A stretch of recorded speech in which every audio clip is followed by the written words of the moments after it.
Son las 7:07 en la mañana, bienvenidos de vuelta. La llegada al país de Lenín Moreno, posible candidato presidencial por Alianza País, es un nuevo elemento que se suma al escenario preelectoral que vive Ecuador a 5 meses de los comicios. La estabilidad política, los cambios en materia social en los últimos años son algunos de los elementos por los que apuesta el régimen. La oposición, por su parte, pretende marcar la agenda electoral sobre la base de una economía debilitada y los consecuentes problemas que esto acarrea en el país. La disputa parecería estar entre el continuismo de un lado o el cambio de modelo. Pero ¿cómo ve el mundo al Ecuador ahora? Me acompaña en el análisis Patricio Meribel, consultor político chileno, quien se encuentra desde la ciudad de Guayaquil. Patricio, buenos días y bienvenido. Creo que la pregunta está hecha.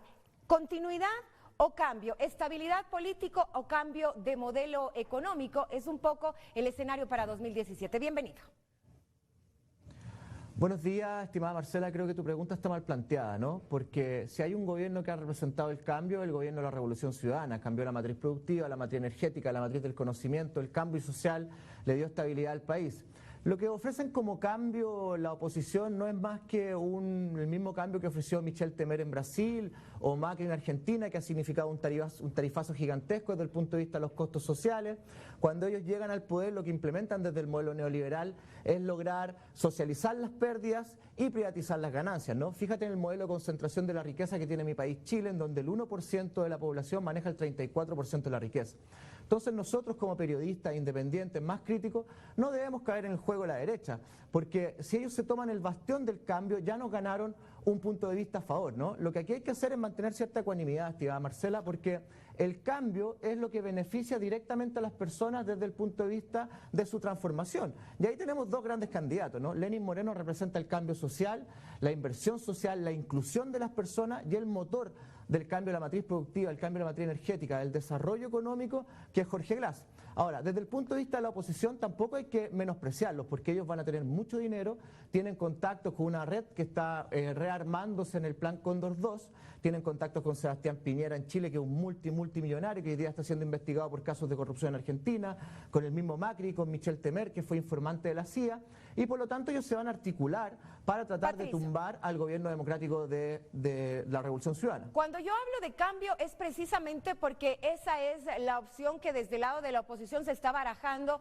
un poco para las elecciones de 2017. Esto por el un lado, y por el otro, además, tú ya estás algún tiempo en el país y habrás escuchado que precisamente ese es un poco el análisis que se hace desde el un lado. Es decir, una oposición que también en este momento probablemente dentro de esta pre-campaña electoral funciona el todo vale. Una oposición que ha estado 10 años fuera del poder y que ahora ve en esta la última oportunidad nuevamente de gobernar el país. Esto del un lado. Mientras tanto, del otro lado, un régimen que con 10 años en el poder también y con todos los cambios que se han dado durante esta década, se cree por sobre bien y el mal, se cree con la posibilidad de continuar en el poder precisamente por estos cambios, sin dar espacio a otro escenario político. Estimada Marcela, insisto, el concepto de cambio es algo muy manipulable desde el punto de vista de la publicidad y el marketing político, ¿no? ¿Qué significa el cambio? Cuando tú dices, ellos han estado 10 años fuera del poder, perdieron sus empresas, perdieron el control de los medios de comunicación, ellos han seguido en el poder. Lo que no han tenido el poder ejecutivo, que eso llega al soberano, el gobierno democrático y la gente en mayoría. Y por lo tanto, cuando a mí me dicen alternabilidad democrática, yo les pregunto, ¿que acaso la derecha, la oligarquía, ha estado fuera del poder? ¿Ya no controlan las empresas, no controlan la economía? Ahora, lo que le haría muy bien a este país es estabilidad, continuismo y cambio, que no es lo mismo que darle una continuidad per se, porque claramente se han cometido errores, pero también se han hecho muchas cosas buenas, ¿no? Ustedes son un ejemplo mundial para el desarrollo sustentable, el medio ambiente, la proyección del socialismo del siglo XXI. Acá está funcionando la eficacia y la eficiencia que requiere una economía sin perder el sentido social. Insisto, estimada, fíjate lo que está pasando en Argentina. Ellos llegaron con el discurso del cambio y terminaron aplicando un tarifazo brutal. En la primera semana Macri echó casi 200.000 empleados públicos. Hoy día tiene una presa política que es Milagro Sala. En mi país tuvimos un periodista un año preso que se llamaba Felipe Durán, que trabajaba junto con la causa mapuche. Entonces, ojo con no comprarnos el discurso de los grandes medios de derecha, porque yo entiendo que cuando yo fui a un canal de televisión hace pocos días, recibí un ataque brutal y una falta de respeto que no solamente fue una falta de respeto hacia mí, sino que fue una falta de respeto hacia todo el pueblo chileno, comparar una democracia como la ecuatoriana con una dictadura militar.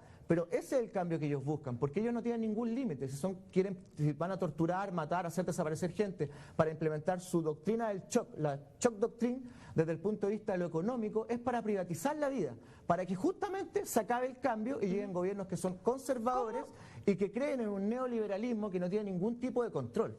Patricio, ¿cómo entender y hacer que calce en un solo proyecto político aquello que tú manifestabas? Estabilidad, continuismo y cambio. ¿Es posible? Claro, yo creo que ahí el binomio Jorge Glass, Lenín Moreno, Lenín Moreno, Jorge Glass combinan dos cosas que son súper importantes en un país. Uno, el crecimiento económico, la estabilidad, la innovación y el desarrollo. Dos, el sentido social y cómo somos capaces de distribuir la riqueza y que llegue a cada uno de los seres humanos que viven en este país. Y además, ojo, yo estoy muy preocupado por lo que va a suceder con el presidente Rafael Correa cuando salga del gobierno. Porque la pregunta es, ¿quién va a cuidar el legado del presidente Correa en estos 10 años de Revolución Ciudadana? Recuerde que él cerró la base aérea de Manta en Ecuador. Él asiló a Julian Assange en Inglaterra, ha sido un defensor de la libertad de expresión y de la democracia. Por lo tanto, se transforma en un blanco, también como está haciendo Lula y Cristina Fernández. A él lo van a perseguir después de que deje el gobierno.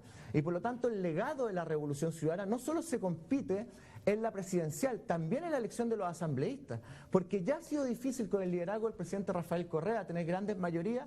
Imagínate ahora con este cambio que se generaría de gobierno, ¿no? Bueno, y además, que encabece la lista, o Jorge Glass o Lenín Moreno, van a tener el desafío de lograr construir mayoría, poder político real y también hacerse la pregunta, que es válida, que es decir, ¿existirá un vacío de poder? ¿Serán capaces de lograr evidenciar y seguir lo que ha hecho el presidente Rafael Correa? Yo creo que sí, pero también en eso hay que perder cierta ingenuidad, trabajar desde un nuevo discurso, construir una nueva plataforma política que nos permita revolucionar la revolución, si es que ustedes lo que desean, ¿no? El análisis que hago yo como consultor. Ahora, planteabas tú también algo que es bien importante, Patricia, y que se está discutiendo hoy por hoy, y es el hecho, más allá del poder ejecutivo, el poder legislativo, estamos viendo ejemplos de lo que ocurre, por ejemplo, recientemente en Brasil, de lo que está pasando en otros lugares en donde han existido antes gobiernos progresistas, y la Asamblea evidentemente va a ser un reducto en donde se van a disputar y pelear muchas fuerzas políticas.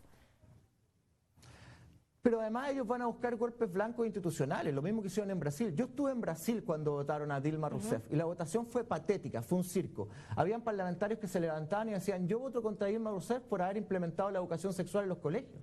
¿Podríamos estar en un escenario similar en 2017 aquí en Ecuador? ¿Tú consideras aquello? Ellos van a buscar encrispar la relación con las Fuerzas Armadas, ya lo están haciendo. Ellos van a buscar manipular mucho más como lo hacen los grandes medios de comunicación. Por eso te insistía en tu pregunta. Nosotros tenemos que ser capaces de darle vuelta a lo que ellos ponen como paradigmas comunicacionales y nosotros poner ciertos temas desde el periodismo independiente, del periodismo crítico, ¿no? A mí me han acusado de ser asesor de Alianza País. Le aclaro acá frente a todos los televidentes que eso es absolutamente falso. También se me faltó el respeto en eso, ¿no?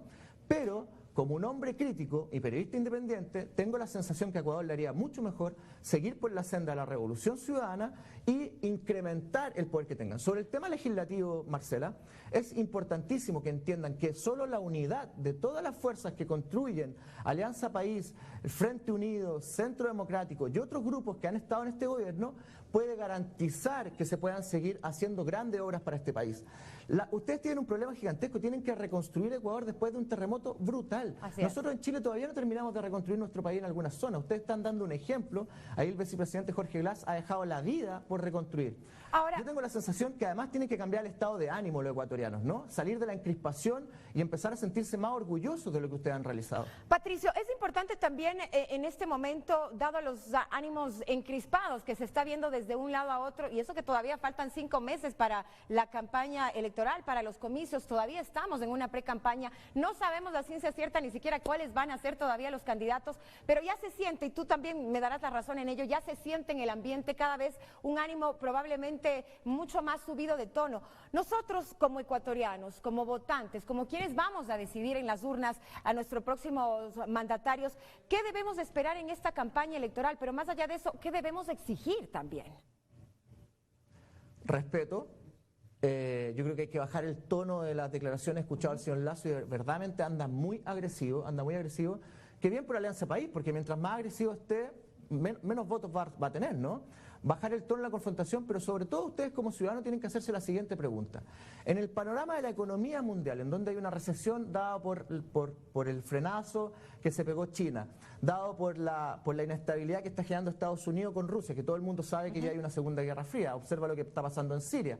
Eso genera inestabilidad en los mercados y afecta a las economías emergentes como los nuestros. Ustedes tienen un plan B, pero ustedes tienen que hablar de futuro. Las campañas presidenciales no se basan solo en lo que se ha realizado, y ese es el gran error que cometió, por ejemplo, que se cometió en Argentina, porque no se fue capaz de traspasar las obras sociales del gobierno de la década ganada de los K a Scioli, ¿no? Y termina ganando la oposición con Mauricio Macri.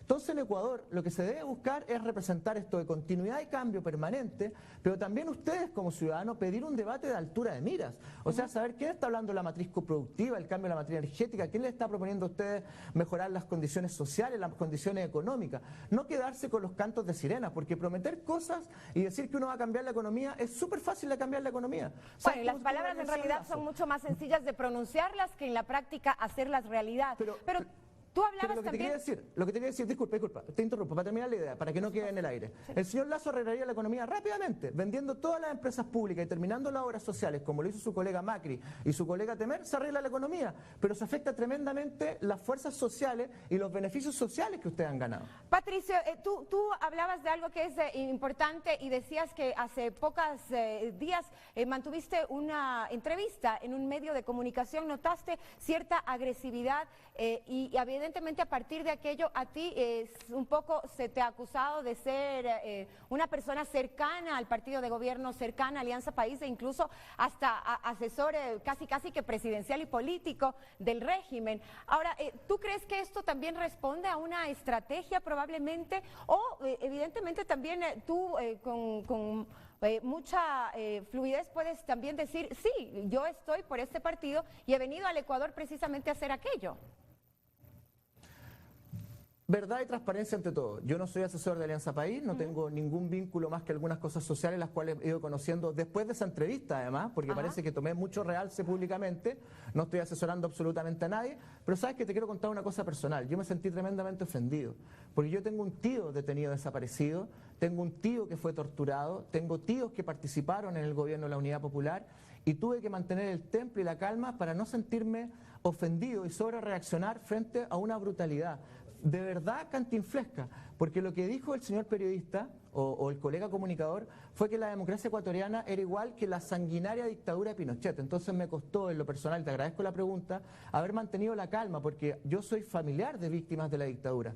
Hay gente que fue de derecha y de izquierda, y ambos fueron desaparecidos, fueron torturados, no se le dio ninguna estabilidad a mi país gracias a Pinochet. Nosotros tuvimos una crisis económica del año 82 brutal, una cesantía enorme. Entonces lo que dijo ese periodista no solamente me ofendió a mí en lo personal, sino que ofendió a todo un país. Y hay que decirlo con mucha fuerza, Marcela. 30 segundos sí, nada más, fuerza, Patricio, Marcela. El pasado no volverá, las violaciones de derechos humanos tampoco volverán y tenemos que cambiar el lenguaje. Pero que él ha dicho que únicamente defendía la estabilidad, no defendía al régimen ni a ese modelo. Es una ignorancia cantinflesca, porque la estabilidad no tiene que ver con la duración de un gobierno, tiene que ver con otros términos sociopolíticos que él no conoce, no maneja. Me extraña porque él fue embajador y tuvo participación en varios gobiernos de derecha. Pero bueno, la verdad yo quiero superar el tema. Te insisto, tuve que mantener el temple y ojalá que algún día él le pida perdón, no a mí, sino que a todos los familiares de las víctimas de la represión brutal del general Pinochet. Gracias por tu análisis, un buen día desde la ciudad de Guayaquil.